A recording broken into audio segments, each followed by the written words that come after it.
Life rarely announces when it's about to test you. Sometimes it doesn't whisper or warn, it just opens a door, and standing there is the past you thought you'd buried. That afternoon, as the rain painted slow rivers down the windows of a quiet corner cafe in Seattle, Claire Alden sat alone with a cappuccino turning cold between her palms.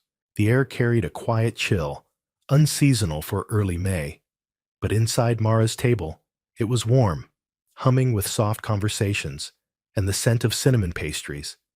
Claire blended in navy blouse, worn jeans, hair pulled back casually. But inside, something churned. Not long ago, peace like this would have felt impossible. The memory still haunted her of that final day with Liam Prescott. Divorce papers, raised voices, silence that screamed. They had once believed their love could weather anything. College sweethearts with notebooks full of dreams. But dreams don't stand a chance against someone who starts to see you as competition. Liam's ambition had slowly turned cruel, slicing through her hopes with small daily cuts. Sarcasm, comparison, neglect. They stopped being a team. They became opponents, and eventually just nothing. A sharp honk outside made her glance up. She checked her phone. Julian Kingsley, the man she had been quietly seeing for 2 months now, had promised to meet her after a meeting with his board. From there, they'd head to an art exhibition hosted by her dear friend, Delia Rain, a curator with the uncanny ability to make silence feel like poetry. Claire had trained herself not to get carried away. She had learned not to mistake kindness for permanence. But Julian had never made her guess. He never hid behind ego or grandiosity. For a man whose quiet philanthropy had changed entire communities, he was startlingly gentle, thoughtful, real. The bell above the door chimed. Claire looked up, expecting Julian, and her breath caught. It wasn't him. It was Liam. Dripping rain from his coat, umbrella in hand, still effortlessly composed. His gaze swept the cafe with that old, familiar entitlement, as though the world still owed him something. And then, his eyes found hers. In a split second, the room felt smaller, the air heavier, not because she missed him, but because of how far she had come, and how much he still didn't know. A familiar ache stirred in Claire's chest, the kind she hadn't felt in years, sharp and unwelcome. For a moment, she considered shielding herself behind her coffee cup, pretending not to notice. Too late. He had seen her. "Claire," said Liam, approaching her table with a cautious, almost performative surprise. "Wow, it's been a long time." He wore a sleek charcoal suit, the kind that whispered power and price tags most wouldn't dare ask about. His hair, once effortlessly tousled in a boyish way, was now sculpted into precision, another layer of the image he'd always chased. Without invitation, he pulled out the chair opposite her and sat down, ignoring the lingering line of customers by the register. Classic Liam. Always assuming the room would adjust around him. "Yes, it has," Claire replied, her voice calm but firm. She placed her cup gently on the saucer to still the tremble in her fingers. Her heartbeat betrayed her quickening in that way it always did when ghosts took shape. For a second, she wondered what had become of him. But the memories surfaced too quickly.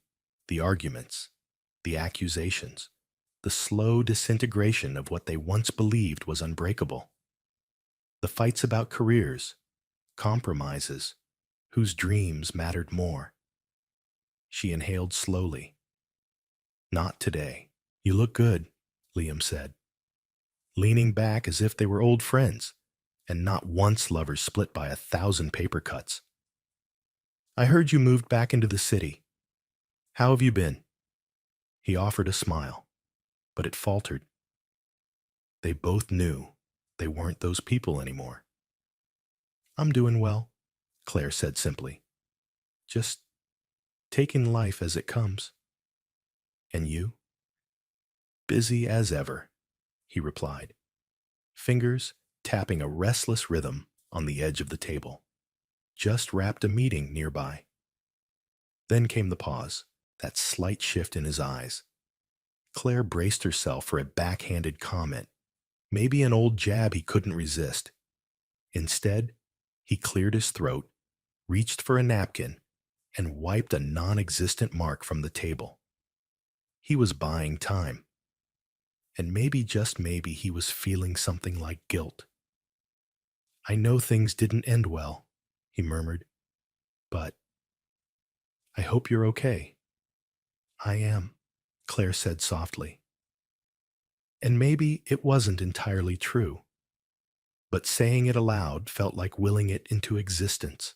The bell above the cafe door jingled again. A gust of wind carried the scent of rain inside. Claire turned instinctively, and her heart skipped. Julian Kingsley had arrived. He moved through the cafe with quiet confidence, a tailored navy blazer molding his frame, his eyes scanning the room until they found hers. And when they did, his whole expression shifted warmth, ease, familiarity. Claire, he said, approaching her table. His voice was soft, grounding. Sorry I'm late. The meeting ran over. He placed a gentle hand on her shoulder and bent down to press a kiss to her cheek. It wasn't grand, but it was real. And that small gesture steadied something inside her. Liam followed her gaze. His brow furrowed, confused at first, then something colder flickered behind his eyes. Recognition, calculation. And this is? Liam asked, masking curiosity behind polite detachment. Claire felt the moment crystallize awkwardness rising like fog, the kind that blurs everything you thought you'd prepared for. And yet here it was, standing right between her past and present. Liam, this is Julian Kingsley. My partner, she turned, voice steady now. Julian, this is Liam Prescott, my ex-husband. The tension coiled around them, silent but electric like the air right before a summer storm. But Julian didn't flinch. He offered his hand with quiet grace. Pleasure to meet you, Julian said with calm confidence, offering his hand. Liam accepted it, but his grip held a stiffness that didn't match his words.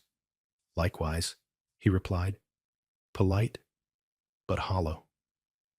His gaze drifted over Julian, lingering too long on the tailored suit, the subtle watch, the quiet composure. He wasn't just greeting another man, he was assessing him. And something unspoken passed between them. Not quite hostility, not quite respect. Something more primal, a recognition, a challenge. Claire felt it like static in the air. Well, Liam said, abruptly pushing back his chair, I should get going. I have to pick up Sienna. The name struck a nerve Claire hadn't expected. Sienna. That name had floated in and out of Liam's conversations during their final year together. A colleague, he'd said, bright, sharp, one to watch. Claire had chalked it up to her insecurities until now. Maybe it had been nothing, or maybe it had been everything. Either way, it stung, but Claire knew how to hide pain. She had worn that expression, a carefully curated mask of indifference, for so long it slid on with ease. Nice seeing you again, Claire, Liam said. Then a nod to Julian. And good to meet you, Mr. Kingsley. I'm sure we'll cross paths again. Julian gave a measured, unreadable smile. Perhaps. Take care. And just like that, Liam vanished into the gray afternoon, leaving behind the faint trace of expensive cologne and an unease Claire couldn't quite name. Julian pulled out the chair and sat across from her, placing his hand gently over hers. "You okay?" he asked, his voice a whisper that steadied the silence. Claire gave a half smile. "Yeah, just caught off guard." He didn't say anything grand or dramatic. No jealousy, no demands, just a quiet squeeze of reassurance. "If he ever crosses a line, or if you just need space, I'm here." No questions asked. There was no bravado in his tone, just presence. "No, it's all right," she said softly. "I'm over him. Or at least I thought I was." She let out a breath, not a sigh of longing, but one that carried the weight of remembering what it was like to love someone who never really looked at you and saw you. "Let's just go," she said, rising. "Delia's expecting us." Julian stood with her, helping her into her coat, the way he always did, with quiet grace, not performance. As they stepped out into the rain-slicked street, Claire realized Liam had left more than a faint scent of the past. He'd left a storm behind, one she hadn't yet named. And what she didn't know was this: the encounter at the cafe wasn't the end of something. It was the start. The start of a slow unraveling, a collision of past regrets and fragile new hopes, and a truth buried so deep, when it surfaced, none of them would walk away untouched. 2 days later, Claire sat in the soft morning light of her apartment, curled in the corner near the window. In her lap lay an old photo album, one she hadn't touched since the divorce. She didn't know why she had opened it now. Maybe the cafe had unearthed something. Maybe nostalgia always found you when you least expected it. Each photo stung and soothed. Birthdays, vacations, smiles that had cracked long before she saw the fractures. Her phone buzzed. A message from Delia Rain. "Did you see the Chronicle? Liam's engagement party is making headlines. Apparently, it's going to be massive. It's all over the society page. Are you okay?" The message from Delia flashed on Claire's phone, followed by a cascade of wide-eyed emojis. Claire stared at the screen for a moment, then typed back, "I'm fine. Just surprised." "We ran into each other yesterday." Another reply came in instantly. "He's totally showing off. Word is, Sienna's from some blue blood dynasty. Apparently the engagement party next month is going to be ridiculous. If you need backup, I'll be your plusone in sequins." Claire let out a quiet sigh and leaned back into the couch. So that was it. Liam, ever the image chaser, had turned his new engagement into a public spectacle. Of course he had. He'd always craved applause more than intimacy. And yet, something stung. Not jealousy. Not quite. But an echo of what could have been. They used to talk about renewing their vows on their 10th anniversary, just family, close friends, maybe somewhere by the ocean. Something simple, honest, not for cameras, for each other. But that dream had dissolved quietly, and now he was building a new one, with someone else on a bigger stage. Claire turned another page in the album on her lap. There they were, her and Liam, in college, leaning against their dormitory steps. He had his arms around her, his smile wide, his hair a wild mess from the wind. She looked at them, their eyes so full of belief in forever, and she wondered how two people could drift so far from where they began. She gently set the photo aside. She wouldn't let herself spiral. Not today. That chapter was over. Now she had her own firm Alden design studio, a boutique architecture studio she'd nurtured from scratch. She had kept the name Alden because it was hers long before the marriage, long before Liam. It had meaning, It had roots. Her client list was small but growing, authentic. And then there was Julian. He had entered her life like something unhurried and necessary. She remembered the first time she saw him quietly gracious at a fundraising gala Delia had dragged her to. He wasn't trying to be noticed, but there was something magnetic about how still he was in a room full of noise. Introduced simply as a generous donor, Julian rarely mentioned money, but Claire had picked up the hints: an old family inheritance, significant shares in a tech firm, and a reputation for investing in causes, not headlines. They connected instantly, over architecture, over books, over the silence between words. When he'd first asked her out, Claire hesitated. Her heart was still guarded, her edges still healing. But Julian didn't rush. He gave her room. And slowly, without needing permission, trust had crept in. They weren't a fairy tale. They were better. They were real. Her phone pinged again, tugging her out of her reverie. This time, it was Julian. "Dinner tonight? Or I can swing by your studio, we'll grab a drink after." Claire smiled an actual, unguarded smile and typed back, "Dinner sounds perfect. I'm heading into the studio now. I'll be free by 6. See you then." She closed the photo album gently and returned it to its dusty box. She didn't toss it. She didn't burn it. She just put it away. A quiet gesture. A small reclaiming.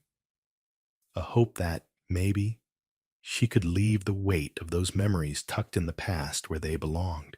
She knew Liam's grand engagement gala would dominate the columns and conversations. Let it. She had her own life to build now.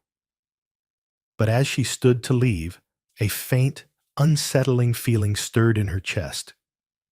A quiet whisper of intuition. That Liam Prescott's chapter in her story wasn't finished yet, not by a long shot.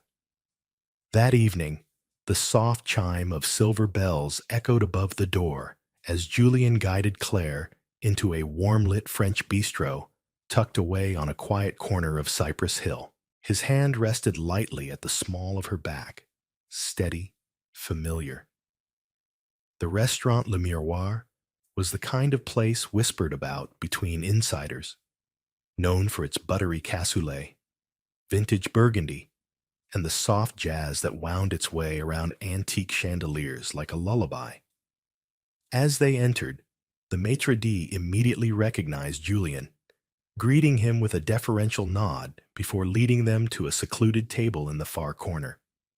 Away from glances, away from the world, Claire took in the setting, the glint of polished cutlery, the linen napkins folded like small sculptures, the candlelight casting golden shadows across the table.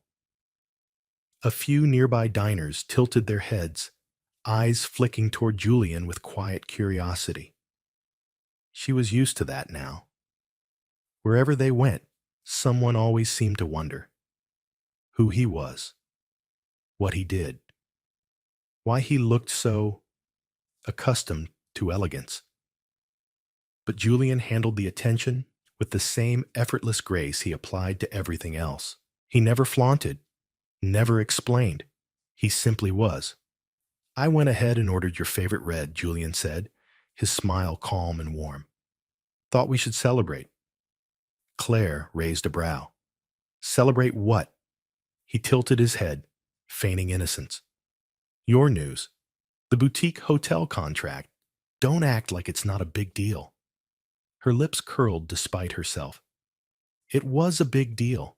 Just that morning, she had signed with a growing hospitality chain, one that had found her work through an Instagram feature and fallen in love with her aesthetic. It wasn't just a project. It was a turning point. "I still can't believe they picked me," she admitted. Julian reached across the table, gently wrapping his fingers around hers. "I can," he said quietly. "I've never had a single doubt."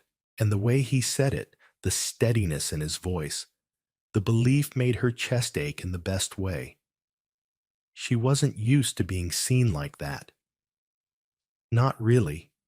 A server arrived, pouring deep crimson wine into crystal glasses.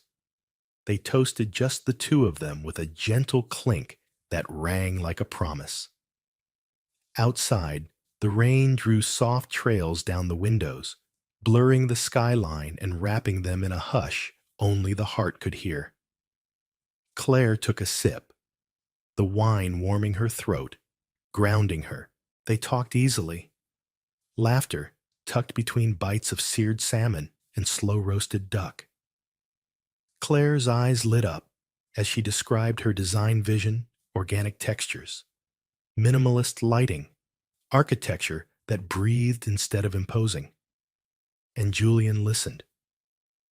Not just with polite nods or distracted agreement, but with real attention. He asked questions. He mirrored her excitement. It had been so long since someone had made space for her brilliance without competition. Midway through the meal, Julian set down his fork. He cleared his throat, his gaze dipping briefly before returning to hers. "I've been thinking," a pause, "then about introducing you to a few people, friends, colleagues, people who matter to me." Claire blinked. I want them to know who I'm with," he continued. "I want them to know you."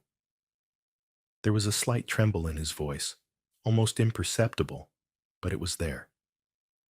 Vulnerability, rare and raw. Like this moment meant more than he was used to admitting. And Claire, in that moment, understood. This wasn't about society or appearances. It was about intimacy, about letting her deeper into the world he so carefully kept guarded. And beneath the candlelight, in that quiet, rain-wrapped room, something shifted.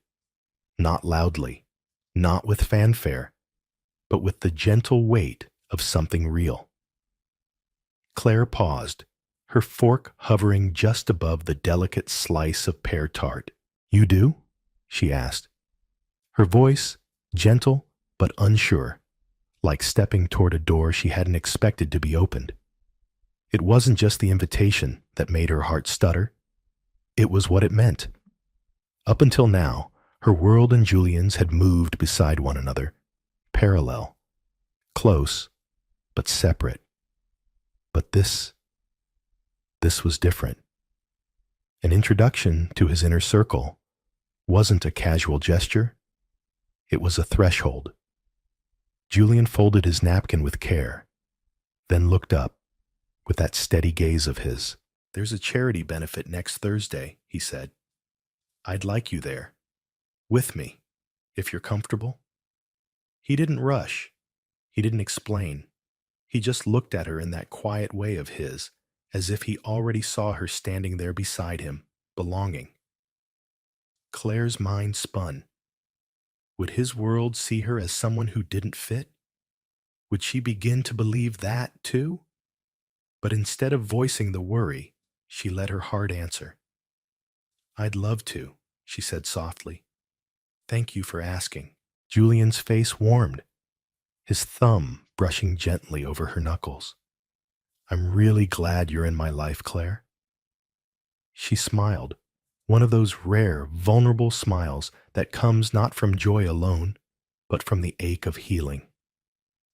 They lingered over dessert, letting the night slow around them.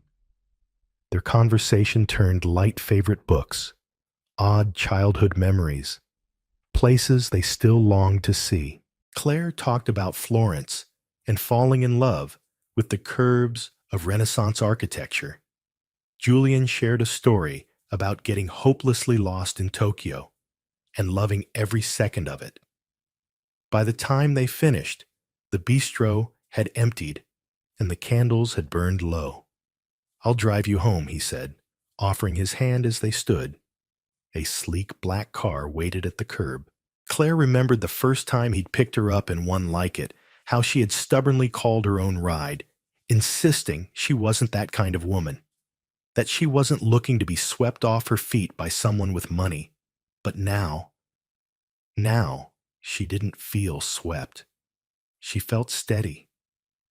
She still paid her own way when she could, and Julian never made her feel like she had to prove anything. He simply made space, in the car, his arm wrapped gently around her shoulders, and Claire leaned in, letting herself soften into the silence. The city lights shimmered across the windows, casting fleeting golden shadows across her face. She closed her eyes, and for the first time in a long, long while, she didn't feel like she was running from her past. She felt like she was drifting toward something new, something hers. The next morning, sunlight spilled into the high-ceilinged windows of Alden Design Studio. Claire sat at her drafting table, pencil in hand, sketching the lobby space for the boutique hotel project. Arched lines, soft curvatures, clean wood grains, and natural light imagined across walls still yet to exist. Her world, rendered in graphite and hope. The sharp ring of her office phone cut through her focus. "Alden Design," she answered, tucking her pencil behind her ear. "Claire, it's Delia." Her voice was breathless, electric. "You're not going to believe this." Claire sat up straighter. "What happened?" "I just got word from someone at the Chronicle. Liam and Sienna are throwing their engagement soiree next weekend." Claire froze. Delia kept talking, but the room had gone still. Just when she thought she was moving on, the past had knocked again. Uninvited. Unavoidable. And guess what else? Delia's voice buzzed through the phone, bright with disbelief. "They're inviting everyone. Old friends, past clients, even people who barely knew them." Claire felt her stomach twist. "Why would they invite me?" "That's the weird part," Delia replied. "Apparently, Liam didn't want you there. But Sienna insisted, told the Herald she believes in building a harmonious future." She paused, then added with a bite of sarcasm, "Or maybe she just wants to flex a little." Claire didn't answer right away. Her eyes drifted to the window, watching the soft sway of the city trees. The words felt surreal, not unexpected, but surreal. Delia's voice softened. "I know you probably don't care anymore, but I figured I'd tell you, just in case that invitation actually shows up." "Thanks for the heads up," Claire said, exhaling slowly. "If it comes, I'll think long and hard before doing anything." "Just remember," Delia added, "you don't owe them anything." That brought the faintest smile to Claire's lips. "How's Julian, by the way?" Delia asked, her tone lightening. At the mention of his name, something warm rose in Claire's chest. "He's good. He asked me to join him next week at a benefit, introduce me to his world." "Ooh, big week for you," Delia teased. "Better you than me. But seriously, I'm so happy for you. And hey, if you decide to go to Liam's little circus and need a plusone or someone to tackle Sienna in heels, you know where to find me." Claire laughed, feeling a little lighter.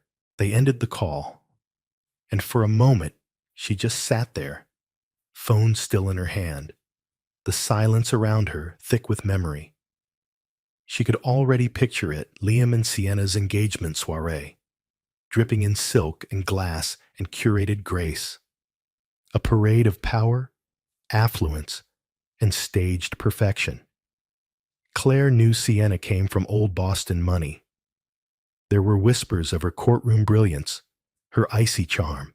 Liam had probably seen her as the perfect equation: affection plus ambition, romance folded neatly into advantage.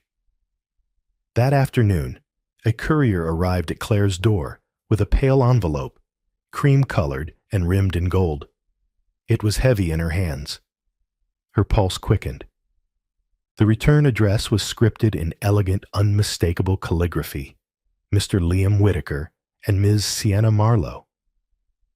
A chill spread through Claire's chest, even as she stood with a warm mug of tea. Inside, the invitation gleamed thick cardstock, embossed edges, and a flow of cursive that announced the upcoming celebration at the Roselle Ballroom, inside the historic Sterling Hotel. It was everything Liam used to roll his eyes at. Now, it shimmered with theatrical precision. Claire stared at it, unsure whether to throw it in the trash or bury it in a drawer she'd never open again. It felt too loud to ignore, too calculated to be kind. Part of her suspected this was Sienna's idea of generosity or control, a subtle message wrapped in civility. You're welcome to witness what you lost. That evening, curled up beneath a throw blanket, Claire couldn't stop glancing at the envelope resting on her coffee table. It gleamed under the lamplight like a dare.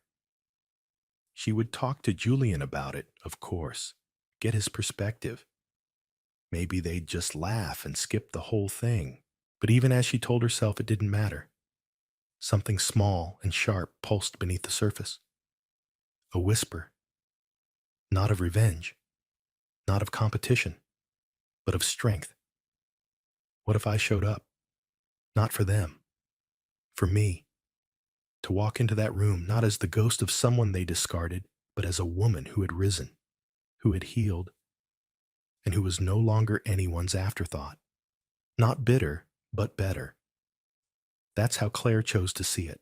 With a slow breath, she picked up her phone and tapped Julian's name. He answered on the second ring, his voice instantly soothing. "Claire," he said, with a warm ease, "I was just thinking about you." She gave a faint laugh, the kind that carries both nerves and irony. "Well, I just received something interesting." "Oh?" There was curiosity in his tone, not concern yet. Claire exhaled. An invitation. Liam's engagement soiree. Julian was quiet for a moment. "How are you feeling about it?" She curled deeper into the couch, hugging a throw pillow to her chest like armor she wasn't sure would hold. "I'm torn. A big part of me wants to pretend it never arrived, but another part—" She paused. "Maybe I want to see it. See them. Just once. Maybe it's about closure. Or maybe I just want to prove to myself that I'm okay." Her voice caught slightly cracked along the edges of memory. She hesitated, then added, "It wasn't even from Liam. Sienna sent it. Personally. It feels pointed. Like a performance dressed up as grace." Julian's voice was steady, calm. "Whatever you decide, Claire, I'll be by your side. If you want to go, I'll be there with you. If you don't, we'll spend that night doing something better. Something real. Just us." His words folded around her like a blanket. Gentle, protective, solid. The knot in her chest didn't disappear, but it loosened. For the first time in days, she breathed a little easier. "I'll think about it," she whispered. "But for now, let's just focus on your event next week." What Claire didn't know then, what none of them knew, was that the coming days would draw invisible lines together. Liam, Sienna, Julian. Their worlds were about to collide in ways she never expected. And when they did, the aftermath would ripple through every corner of her life. The evening of the fundraiser arrived in a blur of nerves and moonlight.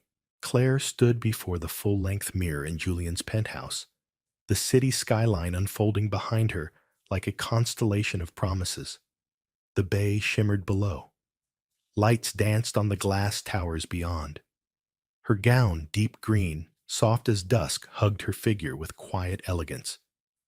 Delia had stopped by earlier to help style her hair into a graceful, undone chignon. Now, as Claire studied her reflection, she caught a glimpse of something she hadn't seen in a very long time. Poise. Maybe it wasn't confidence, not fully, but it was something close, something earned. Behind her, Julian adjusted his cufflinks, then stepped beside her, his eyes soft as they met hers in the mirror. "You look absolutely stunning," he murmured, placing a tender kiss at her temple. Claire smiled, nerves flickering beneath it. "Ready as I'll ever be." Julian offered her his arm. "There'll be a mix tonight," he said as they headed to the elevator. "Donors, board members, a few artists, and the usual curated chaos of high society." He paused. "These things can be overwhelming. If it gets to be too much, just tell me. We leave the moment you want to." Outside, a sea of luxury vehicles curved into the grand entrance of the Laurelwood Hotel. Photographers lined the walkway. Guests in velvet gowns and sharp tuxedos floated toward the grand doors, glasses of champagne already in hand. Claire stayed close to Julian, her heels clicking against the marble floors as they entered the ballroom, an ocean of chandeliers, silk-draped tables, and whispered names. No sooner had they stepped inside than a radiant woman with auburn hair glided toward them. "Julian, my darling," she sang, arms outstretched. "Julian!" A rich, melodic voice cut through the soft hum of conversation as a woman with flowing auburn hair embraced him warmly, brushing kisses on both cheeks. "So lovely to see you again," she said, her eyes already scanning the woman by his side. "And this radiant creature must be—" Julian placed a light hand on Claire's back. "Claire Bennett," he said with unmistakable pride. "Claire, meet Monica Herrera. She's on the board of the Global Arts Initiative." Monica extended a graceful hand, her eyes gleaming with interest. "A pleasure, my dear. I've heard you're an architect. That's wonderful. We must talk. We're in early phases of planning a new cultural center in North Berkeley." Claire smiled and nodded politely, murmuring something gracious in return. Monica's enthusiasm was genuine, but overwhelming, like a wave that didn't wait to see if you were ready. More people joined their group, faces Claire vaguely recognized from business articles or gala recaps. The conversations followed a rhythm. She quickly came to know polite smiles, curious questions about her background, then a smooth pivot into million-dollar projects or global philanthropy. She played her part, charming but not boastful, but inside, a small part of her wilted under the polished brightness of it all. These people lived in a world where charity was currency, and handshakes could change market tides. Eventually, Claire drifted toward a quieter space near the gallery wall. Framed photographs and plaques showcased the foundation's work clinics in Kenya, school programs in Cambodia, wildlife conservation in Namibia. Each image was a quiet testament to hope, a reminder that not all power was wielded with vanity. She stood before a display about reforestation efforts in West Africa, letting the calmness of it steady her breath until a voice behind her broke the moment. "Claire Bennett, is that really you?" She turned, already bracing herself. David Langston, an old name from an older chapter. He had once been part of Liam's real estate circles, all sharp suits and sharper smirks. "I almost didn't recognize you," he said, stepping closer, wine swirling in hand. "How have you been?" "Doing well, thank you," Claire replied, steady but distant. She kept her tone neutral, her expression unreadable. Old ghosts deserved only shadows, not attention. I'm one of the sponsors tonight, David said casually, with that performative air of someone here for the photos, not the cause. Always good optics to back global education, you know. She didn't answer. Then came the inevitable. I've got a table next to Liam's at the engagement gala. You going? The mention of Liam's name still landed with a thud in her chest. Predictable, but never painless. Haven't decided, she replied, voice clipped. David chuckled, a low, amused sound. You should. He's been showing off that fiancee like she's a ticket to Congress. Big DC ties, apparently. Might be worth a peek, see what you're missing. Something flared in her. Not hurt, not jealousy. Something colder. She looked him squarely in the eye. I'm not missing a thing, she said. Especially not that version of my life. Then, as if summoned, Julian appeared across the room, tall, composed, and scanning the crowd until his eyes found hers. Relief touched her shoulders like a familiar hand. She didn't need rescuing. But in that moment, she welcomed it. David, catching the shift, gave a lazy wink and a nod. Fair enough. Take care, Claire. And just like that, he vanished into the glittering sea of donors and champagne glasses.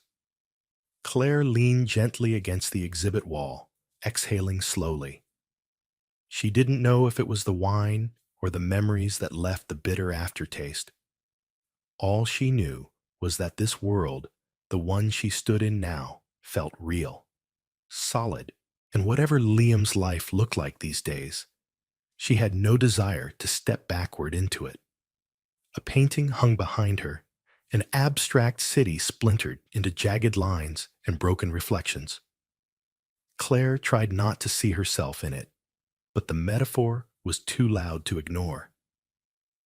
Then a gentle hand touched her shoulder. She turned. Julian. The tight coil in her chest loosened as his calm presence washed over her like dawn breaking after a storm. Everything all right? He asked, his voice low, his concern visible in the crease between his brows. Claire nodded, offering a smile that didn't quite reach her eyes. Yeah, just someone from before. He didn't push. Instead, he quietly guided her toward the terrace, where the city sprawled below like a map of dreams and old memories. The cool air kissed her cheeks, grounding her. Claire, Julian said softly, stepping beside her. I know how it feels when ghosts from your past show up uninvited. It can rattle even the strongest person. She looked at him, the weight of her emotions threatening to breach the dam. It wasn't just running into David, she admitted. It's everything. Brandon's party is coming up. And somehow, that still stirs something in me. I don't want it to, but it does. He used to make me feel so small. Her voice faltered, but she didn't try to hide it. For once, the truth felt better than the facade. Julian reached out, brushing a strand of hair gently behind her ear. You're not that woman anymore, he said. But if going gives you peace or clarity, I'll be right there beside you. Claire exhaled, the fog inside her clearing just enough to let something bright flicker through. Thank you, she whispered, leaning into him, her head resting on his shoulder. Above them, the city lights glowed like golden stars, but Claire felt something deeper rising like a shift in the air before a storm. This wasn't just about closure. Something was coming, and she had no idea how much it would change. The Four Seasons stood like a palace of glass and gold that evening, bathed in light and expectation. Claire stepped from the sleek car, Julian's hand steady in hers. She had decided, after much thought, to attend Brandon's engagement soiree, not for revenge, not to impress, but to finally shut the door on that part of her life. Julian wore a tailored black tuxedo, refined and understated. He looked effortlessly composed, but his quiet strength beside her gave her more confidence than she'd felt in years. Claire's gown, a deep indigo silk that kissed her curves with every step, shimmered beneath the flashes of paparazzi lights. Her hair, swept into a graceful twist, revealed the soft line of her neck and the strength in her eyes. The red carpet unfurled before them, lined with CEOs, political donors, and social darlings. Inside, the hotel glittered with floral arrangements the size of fountains, and classical strings echoed beneath the ballroom's high ceiling. They had barely entered when Brandon appeared. He stood near the grand staircase, his custom-fitted tux hugging his frame. His smile faltered when he spotted Claire. There was recognition and something else. Surprise, maybe unease. At his side stood Vanessa Langford, luminous in silver. Her gown caught every glint of light, and her auburn hair was coiled into a classic chignon. There was something regal about her, polished and poised. "Claire," Vanessa said warmly, stepping forward with a practiced smile. "I'm so glad you came. Brandon told me he ran into you recently." Claire shook her hand, noting the diamond that glinted like ice on her ring finger. "Thank you for inviting me," she replied smoothly. Beside her, Julian remained composed, his presence like a quiet shield. Brandon cleared his throat, eyes darting between the two of them. If he had expected Claire to arrive alone, or unsure, he had clearly miscalculated. This was not the woman he once left behind, and the night was only beginning. "Julian," Brandon said stiffly, offering a nod. "Good to see you again," Julian replied, with composed civility. "Congratulations on your engagement." The air between them hung heavy for a moment, two men from very different worlds acknowledging one another with the thinnest thread of politeness. Then, with a practiced smile, Vanessa touched Brandon's arm and excused them both to greet another cluster of guests. Claire exhaled slowly. The storm in her chest hadn't passed, but it had quieted. "That wasn't so bad," she whispered to Julian, managing a faint smile. They melted into the flow of the ballroom, sampling delicate hors d'oeuvres and exchanging pleasantries with familiar faces from another life. In one corner, Claire spotted Amira, radiant in a gold dress, waving her over with a mischievous grin. Claire and Julian joined her, and Amira wasted no time. "Tell me you've seen that centerpiece," she quipped, motioning to an elaborate floral tower that nearly reached the ceiling. "It's like someone gave a florist a blank check and no restraint." Claire laughed, the tension briefly dissolving in Amira's dry humor. But even amid the chatter and laughter, something remained, an undercurrent of control, image, perfection. From across the room, Brandon and Vanessa played their roles to perfection. She was poised, luminous. He was visibly proud, floating from guest to guest, like a man who believed he had won something rare. Claire sipped her champagne, watching them with a detached curiosity.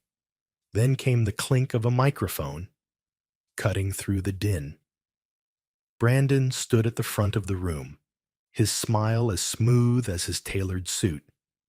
"Good evening, everyone," he said, his voice echoing across crystal and polished wood. "Vanessa and I are incredibly grateful you're all here to celebrate this next chapter with us. We're honored by your presence tonight." Polite applause followed. Vanessa stepped in beside him, her expression immaculate. "Brandon and I couldn't be more excited for what lies ahead. We're surrounded tonight by the people who matter most to us. Thank you for your friendship, for your support, and for making this evening unforgettable." She spoke effortlessly, but Claire didn't miss the way Vanessa's fingers clenched the microphone ever so slightly. Her smile lingered just a fraction too long, polished but strained. More applause. The band picked up again, ushering the room back into motion. Waiters returned with fresh champagne. "You've handled this like royalty," Julian murmured near Claire's ear, his words soft and grounding. Claire turned to him, a small smile tugging at her lips. "I think I'm ready to leave," she said quietly. "That's all the closure I needed." He nodded, already reaching to take her hand. But before they could step away, a voice like cut glass sliced through the moment. "Leaving so soon, Claire? I don't believe you've even congratulated the bride properly." Claire turned. Patricia Langford Walsh, still elegant in her ivory silk and signature pearl necklace, but now wielding her words like weapons sheathed in civility. There had been a time before the divorce when Patricia had doted on Claire. That time had vanished without ceremony. "Mrs. Walsh," Claire said evenly, her chin lifting. "How lovely to see you." Patricia's eyes drifted to Julian, assessing him with cool calculation. And who might this be? Before Claire could reply, Julian stepped forward, extending a courteous hand. "Julian Kingsley," he said smoothly, "Claire's partner." The pause was microscopic but telling. "Ah," Patricia said, lips curved in something that barely passed for a smile. "Charming." Claire braced herself. She knew this game, the veiled remarks, the polite daggers. But this time, she wasn't playing defense. Not tonight.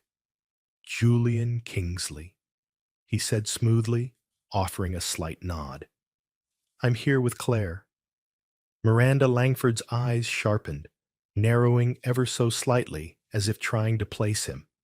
Her gloved fingers twitched around her silver clutch, betraying the flicker of familiarity dawning behind her cool gaze. "You look familiar," she said, her tone laced with subtle scrutiny. "Have we met before?" Julian remained composed. Possibly.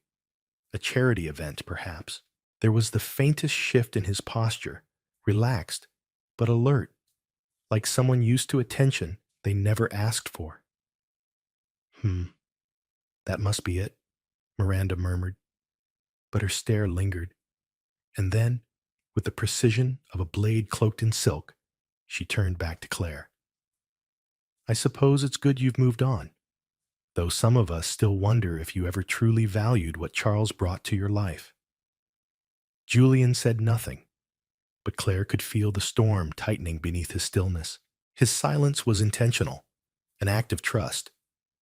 Claire's voice, when it came, was calm, but edged with steel. "With all due respect, that's no longer your concern. I wish Charles and Vivian well."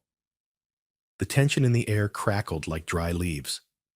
Miranda's lips thinned into a polite line. "Well, enjoy the evening." She pivoted with practiced grace and disappeared into the crowd, leaving a cold trail of judgment in her wake. Claire stood motionless for a beat, remembering how many years she'd spent chasing that woman's approval, wearing herself thin to be seen as enough. But that version of herself was gone. Julian stepped close, resting a hand gently on her back. "You okay?" he asked quietly. Claire nodded. "Let's get some air." They slipped out to the balcony, where the city unfurled in glowing threads beneath them. The hum of music and champagne chatter faded behind the closed doors. Claire exhaled, finally releasing the breath that had clung to her ribs since the moment she walked in. "That woman always made me feel like I wasn't enough," she said softly. The admission, raw and real. Julian's hand moved up to her shoulder, steady and grounding. You're more than enough, Claire, and I'm proud of how you stood your ground in there. The sincerity in his voice caught her off guard, tightening her throat. Before she could respond, a stir of noise erupted inside the ballroom. They turned, catching each other's gaze, a silent agreement, and stepped back in. The atmosphere had shifted. The earlier buzz of elite small talk had fractured into something jagged. Something was unraveling. At the front of the room, Charles stood once more at the mic, Vivienne beside him. But their glow had dimmed. Their practiced smiles were nowhere to be found, replaced by tense glances and stilted posture. "Please, everyone, remain calm," Charles said, his voice tight and stretched thin. A wave of uncertainty rippled through the room.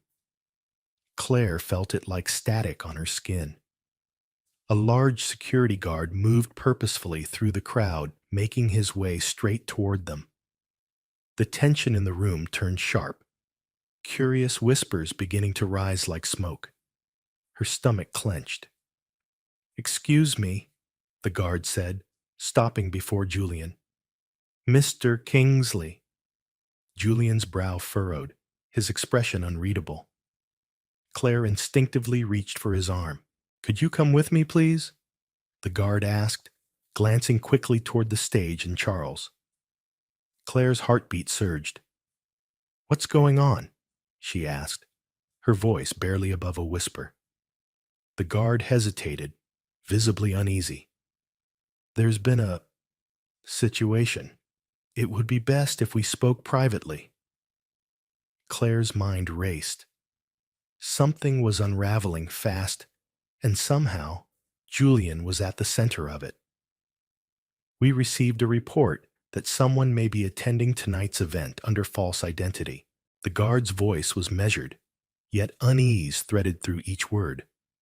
Eyes turned, conversations halted, and then, like dry grass catching flame, whispers spread. Phones lifted. Flashes blinked. A scandal wasn't arriving. It was already here. Charles Whitmore stepped forward, taking the microphone with a little too much control in his tone. "Julian Kingsley," he said, eyes scanning the crowd until they landed on him. "We'll need to confirm your credentials. We simply can't allow unverified guests into a private event." He said it with a calm exterior, but there was something else beneath the glint of vindication or fear disguised as authority. Claire's breath hitched. Her fingers tightened around Julian's. "You invited us," she whispered, stunned. But it didn't matter. The accusation was already in the air, clinging to every whisper, every stare. From the other side of the room, Vivienne Green stepped forward, her voice carefully restrained. "Charles, this isn't necessary. Let's not turn this into a public scene." But her clenched jaw betrayed her nerves. The poise was slipping. Julian raised his hand slightly, a quiet signal of cooperation, of grace under fire. "It's all right," he said, calm as still water. Then, turning to the crowd, his voice projected with clarity and strength. "I'm happy to verify my background, but I'd like to know who decided I didn't belong here in the first place." A pause stretched out like a taut string. Charles blinked, uncertainty clouding his carefully composed face. But from nearby, someone else stood stone still. Miranda Whitmore. Her expression was smug, victorious. Claire's stomach turned. This had been planned, a punishment for stepping outside the frame they thought she belonged in. Then, from a quiet corner near the back of the room, another voice rang out, measured, unmistakable. "I made the call." Heads turned. Gerald Langford, Vivienne's father, emerged from the shadows. His designer suit impeccable, his presence commanding. He stepped forward like a general entering battle. "I've heard rumors," he said coolly, fixing Julian with an unwavering stare. That this man poses as a philanthropist, claims to possess wealth and influence, yet no one in our circle seems to know where it came from. We must be cautious about who we allow into the rooms where real power resides. And just like that, an invitation became an interrogation. Claire's blood simmered. Her voice itched to rise. He's not just anyone. But Julian gently pressed her hand, a quiet reassurance. He turned back to Gerald with a measured nod. You're right, Mr. Langford. I rarely speak publicly about my finances. Discretion has served me well, Julian replied, voice firm but civil. But I assure you, I am here in good faith. A pause thickened in the air. Guests fidgeted with their champagne flutes. Charles looked unsure. Vivienne looked mortified. The security guard hovered, still awaiting orders. Julian, without hesitation, reached into his inner jacket pocket and pulled out a slim black business card. The gold-embossed lettering gleamed under the chandeliers. If you call this number, he said, handing the card to the guard with unshaken calm. My legal team will verify everything you need, including my holdings, affiliations, and the endowments I've contributed to institutions across 3 continents. It wasn't said arrogantly. It was said like fact, like truth so solid it didn't need defending. The crowd held its collective breath. Claire looked up at Julian and saw no anger, only a quiet, indestructible dignity. This wasn't just a defense, it was a declaration. I'm a founding investor in Lyrian Tech, along with several other ventures, Julian said calmly, his voice steady as the sea. The effect was immediate. A wave of recognition surged through the ballroom. Lyrian Tech, one of the most influential names in sustainable AI development. Murmurs rippled through the crowd, disbelief quickly turning to stunned acknowledgement. Gerald Langford's face drained of color. He snatched the card from the security guard and scanned it, his jaw tightening as he read the credentials he had just questioned loudly and publicly. Charles Whitmore's expression twisted in real time, somewhere between disbelief and envy. As for Vivienne, her eyes widened with the dawning realization that her father had just triggered a scandal neither of them could control. The guard, now pale himself, spoke quietly into his earpiece. Moments later, he nodded and took a respectful step back. It's verified, sir. Everything checks out. Our sincere apologies, Mr. Kingsley. Julian nodded once, dignified and calm. Then he turned back toward Charles and Vivienne. Congratulations again on your engagement, he said, his tone cordial but unmistakably edged. But I think we'll take our leave now. Claire instinctively looped her arm through his. They exited with Amira close behind, still muttering under her breath about the ridiculousness of what had just unfolded. Only when they reached the lobby, away from the glittering chandeliers and tightening circles of speculation, did Claire let the weight of it crash down. They tried to publicly discredit you, she said, voice trembling as she blinked back the sting of anger, like you were an imposter. Julian's features softened, the calm in his eyes now tinted with quiet fire. I've dealt with people like them before, he said gently. Let's go home. But inside Claire, something had shifted. Brandon and Vivienne hadn't just tried to humiliate her. They had tried to erase him, to reduce Julian to a footnote. And they had done it deliberately. Whatever game they were playing, it wasn't subtle anymore. The gloves were off. The next morning, the fallout began. Headlines blazed across society blogs and digital tabloids, elite gala turns, hostile mystery man or tech mogul. Identity drama at Langford Whitmore soiree, investor. Mistaken for crasher in lavish engagement. Meltdown, screenshots of the moment Julian calmly offered his business card went viral. Hashtags like Soireegate and the Kingsley mystery began trending. Claire's phone buzzed endlessly with messages from Amira, gleefully narrating the media storm. Even Charles had the audacity to leave her a voicemail the night before. Claire, hey, listen, I had no idea Gerald would do that. It got out of hand. Maybe we can talk?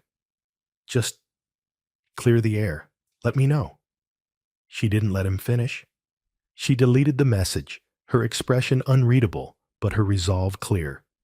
The voice she once clung to during restless nights now sounded foreign, like it belonged to someone she no longer knew or ever needed.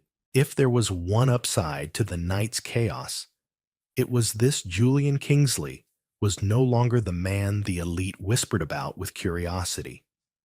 He had revealed his truth, not with aggression, but with absolute composure. And that composure said more about who he was than any headline could capture. Later that morning, Claire received a message from Julian. Breakfast at my place? I'm making the omelets myself.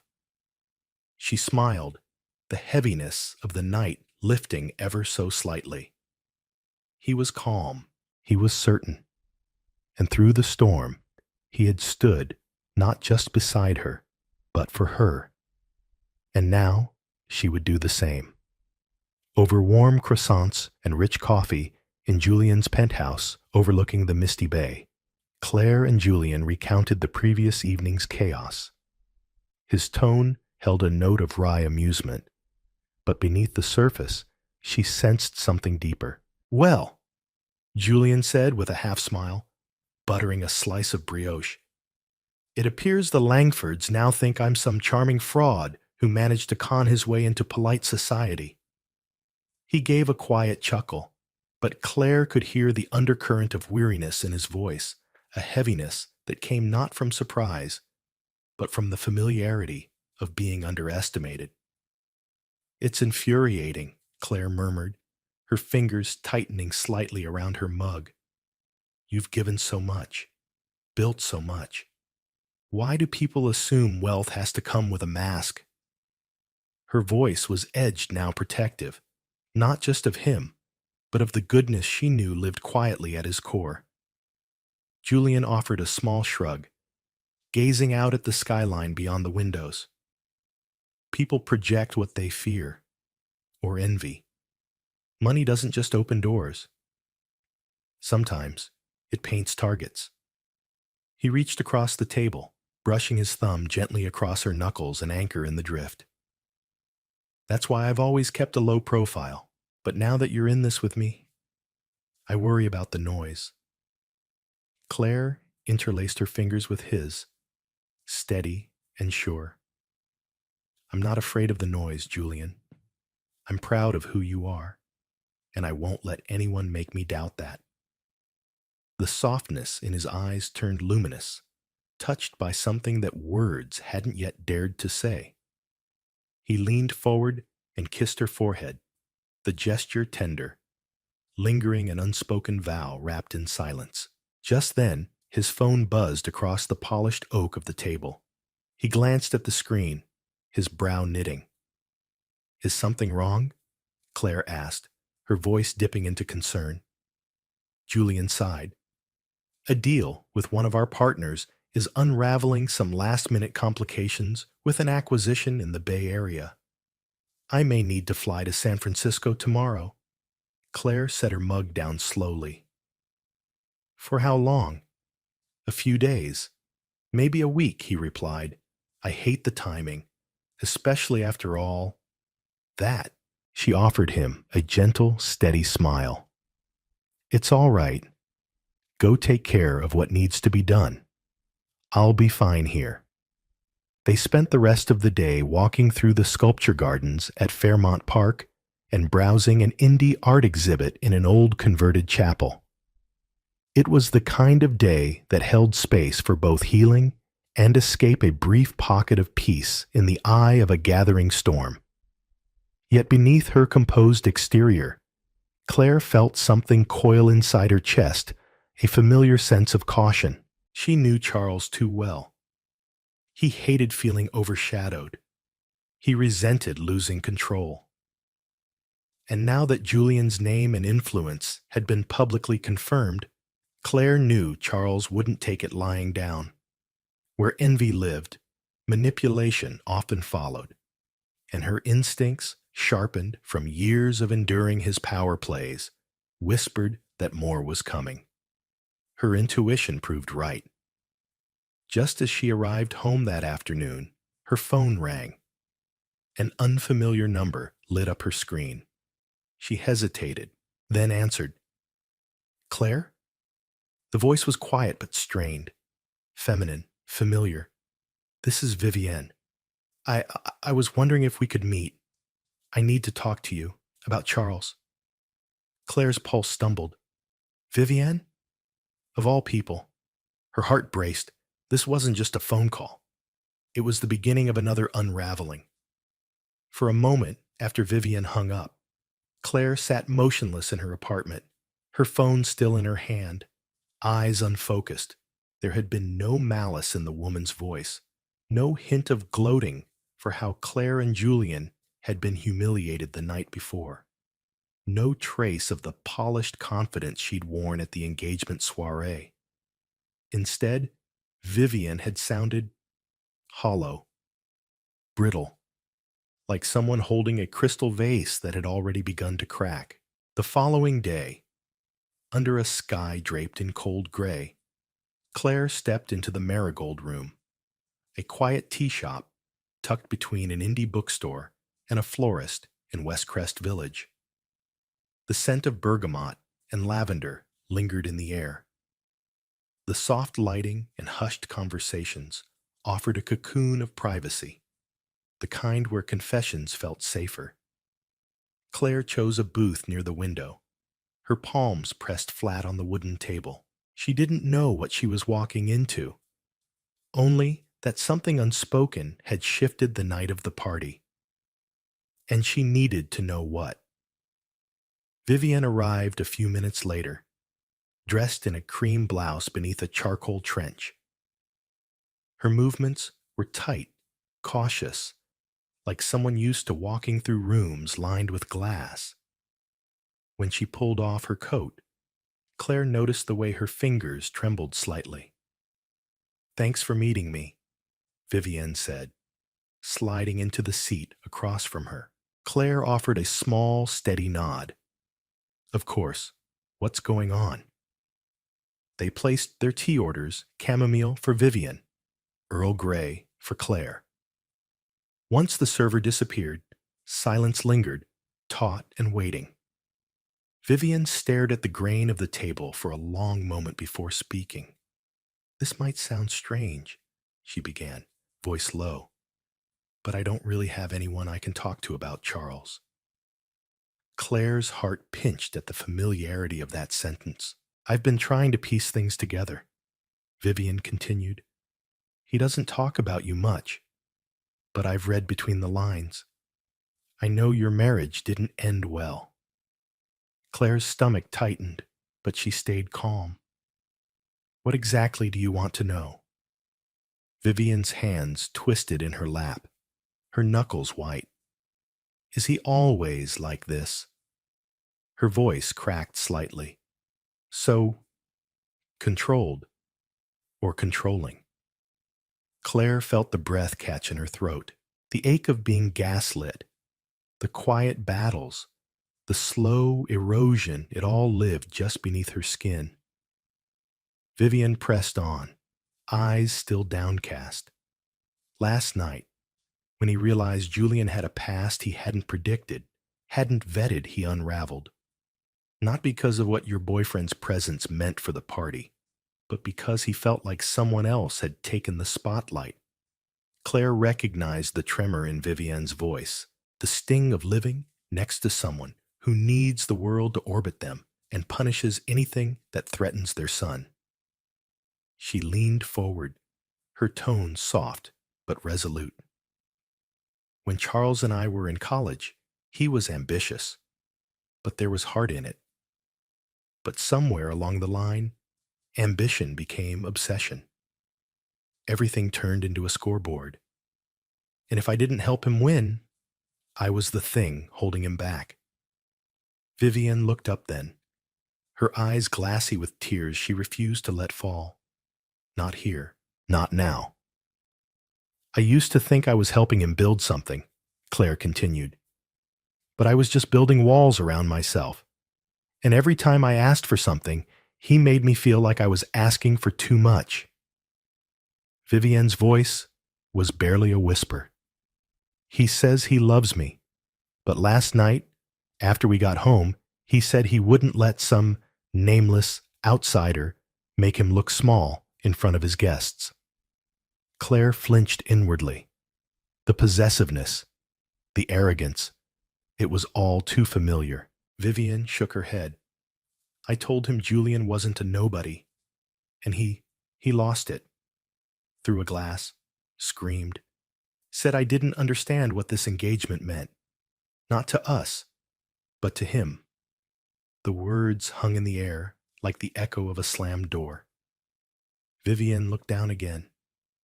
I have wealth, connections. But that's not enough for him. He wants more.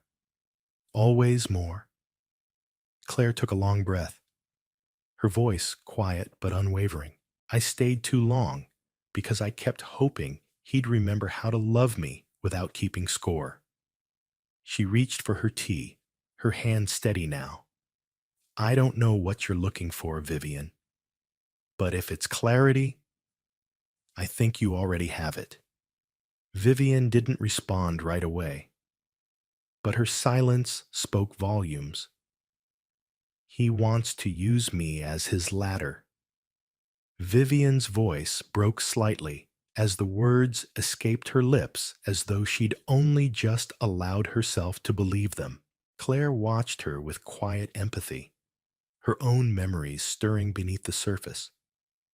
She knew all too well what it felt like to be swept into Charles's grand ambitions. How convincing he could be when he painted the future in golden strokes. At first, it felt like you were building something monumental together. Until one day, you realized the scaffolding was made of your own bones. Claire leaned in, her voice soft but steady. Why me? Why reach out? Vivienne hesitated. Her eyes darted around the tea shop as if expecting shadows to lean in and listen. Even in the calming scent of steeped chamomile and the hush of quiet conversation, she looked like someone constantly bracing for impact. Because, Vivienne whispered, I don't think I can go through with this wedding. And I need to know. Has Charles ever done anything shady? Financially, personally, anything. Claire blinked, absorbing the weight behind the words. My father's pushing for the marriage, Vivienne continued. But something feels wrong, and I'm scared. The honesty in her voice cut through Claire like a chill. Fear has a particular tone, and this was unmistakable. Claire's mind drifted to the countless arguments over money during her own marriage, Charles insisting she liquidate part of her inheritance to fund some reckless business pitch. When she refused, he'd called her disloyal, selfish. That had been the beginning of the unraveling. Illegal? Vivienne asked quietly. Claire shook her head slightly. Not that I ever discovered. But unethical? She gave a short, humorless laugh. He knows how to twist situations to his benefit, sometimes so subtly, you don't realize it until you've lost something important. Vivian's expression shifted, part relief, part dread. The kind of dread that comes when a fear is finally confirmed. She stirred her tea slowly, gaze fixed on the swirling amber liquid. He's pressuring me to sign a prenup, one that heavily favors him. There's language tying it to future profits from my father's investments. Her voice quivered. And he wants me to sign before we even have a wedding date. Claire sat up straighter, alarm flashing in her eyes. That's a major red flag. I know, Vivian murmured, her composure fracturing further. My dad thinks it's just strategic. But after what happened at the engagement party, the way Charles talked about Julian, like the whole thing was some sort of competition he lost, she looked away, as though the confession itself shamed her. I don't think I even know the man I'm about to marry. Sympathy rose like a tide in Claire's chest. As much as she wanted to wash her hands of everything related to Charles, she couldn't ignore the woman sitting in front of her, cracking under the same pressure Claire had once buckled beneath. You're not wrong to question this, Claire said gently. You don't owe anyone a wedding, especially not someone who's already making you feel unsure and small. Vivienne glanced up, her voice barely audible. Thank you for not judging me. Claire offered a small, sad smile. I've been where you are, and if you ever need someone to talk to, or even just somewhere to go, you can call me. I mean it. I'm not on his side. They drank in silence for a few minutes, the kind of quiet that isn't awkward, just heavy. Then Vivian spoke again. I'm going to talk to him about pushing the wedding back, at least until I can breathe again. Claire's chest tightened. She remembered how quickly Charles's charm turned to rage when control slipped through his fingers. Be careful, she said quietly, but firmly. Charles doesn't respond well to being challenged. Keep your people close. Make sure you're not isolated. Vivian nodded, her eyes shimmering. I will. Then she hesitated, fingers tightening around her teacup. Claire, about what happened at the party. I owe your boyfriend an apology, Vivian murmured, as they stepped out of the tea shop into the gray drizzle. My father, he misjudged him, harshly. And I just wanted you to know, not everyone in my world agrees with the way he acts. Claire gave her a quiet, thoughtful nod. Apology accepted, she said gently. Vivienne wrapped her coat tighter around herself and disappeared down the street, swallowed by the chill and the city's hum. Claire watched her go, her heart wrapped in conflicting emotions, sympathy, disgust, and a dawning realization. She had escaped that life, but someone else was still entangled in its thorns. And deep down, Claire knew that conversation hadn't been a resolution. It was a trigger. And what came next could be far more dangerous, because she remembered too well when Charles felt backed into a corner, he didn't retreat. He retaliated. The next morning, Claire awoke to a stream of buzzing texts lighting up her screen. Half dazed, she blinked at her phone, then turned on the television. A red banner scrolled across the bottom of the screen in bold urgency. Breaking prominent financier, Charles Whitmore, under federal investigation for securities fraud. Claire sat up, the sheets pooling around her as the reporter's voice filled the room. Sources close to the case allege that Mr. Whitmore manipulated records during a high-value merger, allegedly leveraging private connections for personal financial gain. This comes just days after his high-profile engagement event at the Laurelwood Hotel. She stared at the screen. A blur of headlines. Footage of Charles stepping out of a luxury car. Paparazzi shouting. His face pale, taut, unmistakably panicked, flashed across every newsfeed. Her heart thudded in disbelief, vindication, and strangely, sadness for a man she once believed in. Her phone rang again. Amira's voice came breathless through the line. "It's everywhere, Claire. He's radioactive. Investors are bailing." Gerald Preston pulled all his backing. And guess what? Claire closed her eyes, bracing. Vivienne turned over documents. Amira whispered, stunned. She's the one who exposed him. Claire's breath caught. For a moment, all she could do was stare into space. Vivienne had flipped. The woman who once stood beside Charles now held the match that lit his downfall. Before she could respond, another call buzzed an unknown number. She hesitated, then answered. Claire. The voice was unmistakable, shaky, raw, cracking down the center. Charles. "I don't know what else to do," he said, breath hitching. "They've frozen everything. My accounts, my assets. Vivienne's gone." She left. His words were scattered, collapsing on themselves like a house of cards. Somewhere in the background she could hear rustling papers, frantic footsteps, the dull echo of chaos. "I've got nothing left. I need your help." Claire closed her eyes. She remembered this voice, not the arrogance, but the desperation beneath it. The panic of a man watching his empire crumble. She steadied her breath. "Charles, I'm not your wife anymore, and your consequences aren't mine."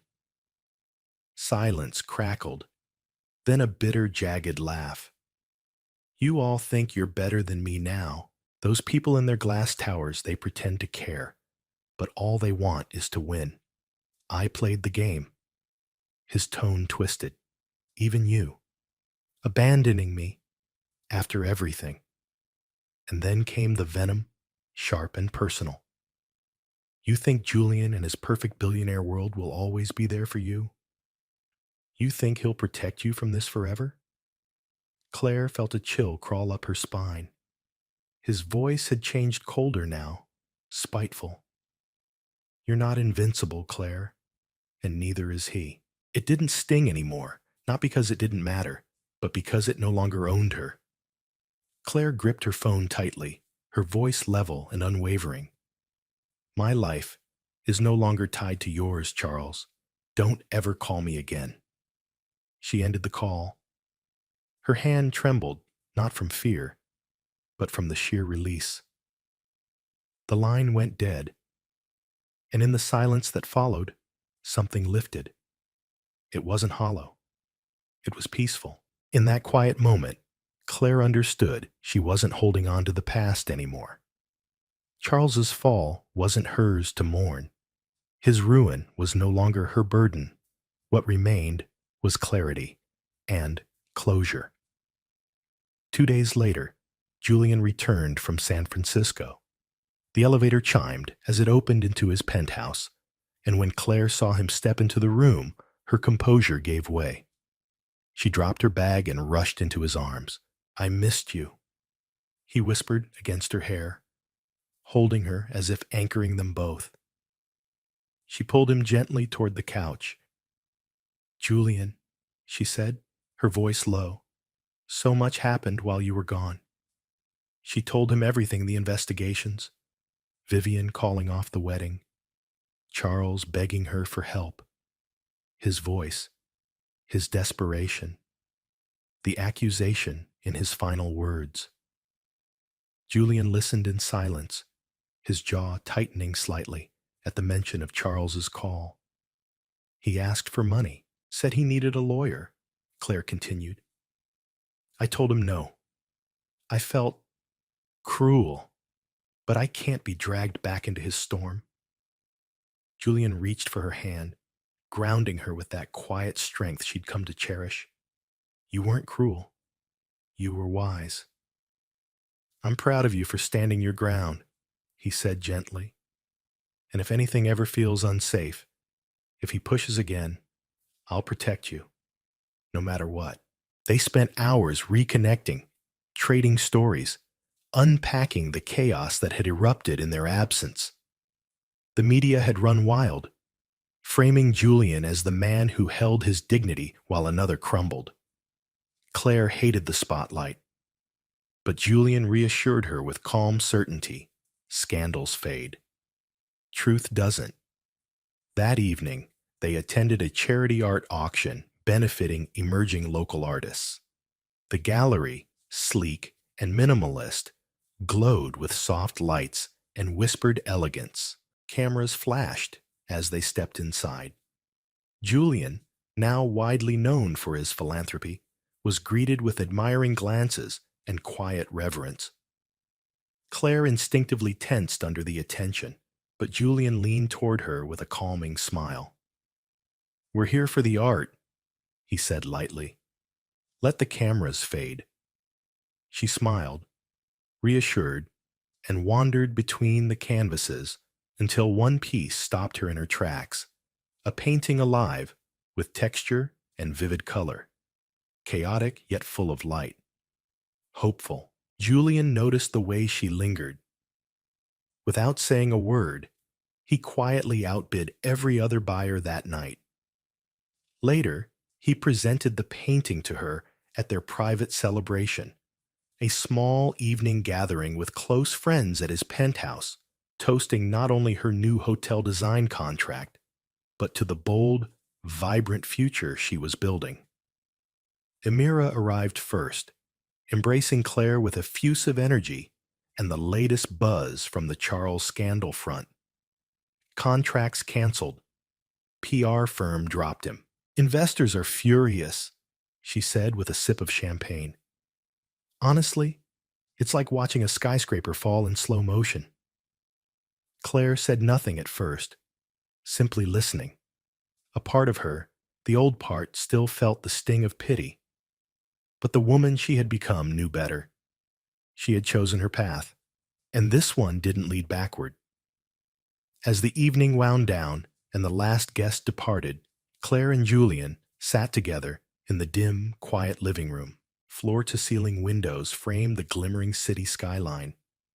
The reflection of the newly acquired painting shimmered on the glass, as if the room itself had been marked by renewal. Claire leaned against Julian, her head resting on his shoulder. "I never thought I'd come this far," she whispered. "You didn't just come this far," Julian said softly, brushing his thumb over her knuckles. "You rebuilt the road." And as the city pulsed quietly beneath them, Claire realized she was no longer haunted by what had been. She was finally fully free. The vibrant artwork across the room seemed to shimmer in the ambient light. Glass of red wine in hand, Claire stood by the floor-to-ceiling window of Julian's penthouse, watching the city below pulse with its usual rhythm. But inside, everything was still. No more shrinking. No more apologizing. No more questioning her own worth. That version of herself, the one who had once tiptoed around Charles's cutting remarks and impossible expectations, was long gone. Julian stepped beside her, his gaze quietly fixed on her. "Hard to believe, isn't it?" he murmured. Claire nodded, her voice soft. "A year ago, I was barely holding myself together, just trying to survive the fallout of everything." And now she paused, emotion tightening her throat. "Now, everything feels open. Like maybe I don't have to keep bracing for the next crash." Julian took her hand in his and brought it to his lips, pressing a kiss to her knuckles. "You've always had the strength," he said. "You just needed someone who saw it without trying to steal it." He smiled gently, then added, "I admire your independence, Claire. I always have. I'm not here to carry you, just to walk beside you wherever you want to go." His words settled in her chest, like warmth after a long winter. Together, they turned to the glass, watching New York's night unfold a galaxy of windows flickering like stars in motion. Behind them, the hum of the city whispered on, indifferent to scandal, heartbreak, or redemption. Claire leaned her head on Julian's shoulder. She thought of the woman she used to be, the one who mistook silence for love, who accepted not now as not worthy, the one who traded her voice for peace that never came. But that woman wasn't here anymore. In her place stood someone who had learned to build not just buildings, but boundaries. Not just spaces, but self-worth. She had drawn up new blueprints for her life, and this time they were hers alone. Below them, the city surged with noise and urgency. But here, in this quiet room, Claire found something she once thought impossible: freedom. Not just from Charles, from needing to prove anything to anyone ever again. She hadn't just healed, she had risen, brick by brick, choice by choice. With a man by her side who didn't complete her, but honored what was already whole. There were no grand declarations, no cinematic finale, only stillness and strength. Thank you for walking beside Claire through this journey, a story of betrayal, courage, healing, and the quiet triumph of reclaiming oneself. She didn't just survive the collapse, she rebuilt. Not with bitterness, but with clarity. Not to prove a point, but to rediscover her own. Her strength wasn't loud, it was steady. Her victory wasn't public, it was personal. And maybe that's what healing truly is: not revenge, not spectacle, but the quiet decision to rise every day and keep choosing yourself. So if this story echoed something inside you, if you saw a reflection of your own heartbreak, your own rise, tap like, share this with someone who might need it. Subscribe for more stories that go deeper than the surface. Because here at Shining Stories, we believe in second chances, soul-deep strength, and stories that remind you you are never alone, and you matter more than you know.